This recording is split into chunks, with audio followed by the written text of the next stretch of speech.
প্ৰথম 1 মাৰ্কৰ 5টা কুৱেশ্যন লিখিব দিছে 10 × 5কে তাৰমানে 10কে আছে। যোগ দৰ্শন অনুসৰি যুগৰ লক্ষ্য আৰু উদ্দেশ্য সম্বন্ধে এটি আলোচনা আগবঢ়াওক। ৰাজযুগত কিয় যুগৰ ৰজা বুলি কোৱা হয় বহলাই আলোচনা কৰক। আয়ুৰ্বেদ শাস্ত্ৰৰ উদ্দেশ্য আৰু শাস্ত্ৰৰ বিভাগবোৰৰ বিষয়ে এটি প্ৰবন্ধ যুগুত কৰক। বেদান্ত দৰ্শনৰ জীৱৰ বন্ধন আৰু মুক্তি সম্পৰ্কে শংকৰাচাৰ্যৰ অভিমত ব্যাখ্যা কৰক। ভাৰতীয় পৰম্পৰাগত কৌটিল্যৰ অৰ্থশাস্ত্ৰৰ গুৰুত্বৰ বিষয়ে আলোচনা কৰক।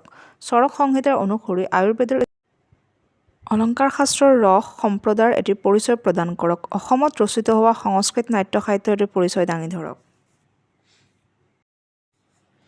নেক্সট 2 মাৰ্কৰ কুৱেশ্যন 2 মাৰ্কৰ মানে 5 মাৰ্কৰ কুৱেশ্যন এনি 4 দিছে। সংস্কৃত সাহিত্যত বাস্তুশাস্ত্ৰৰ উৎসসমূহৰ বিষয়ে আভাস দিয়ক।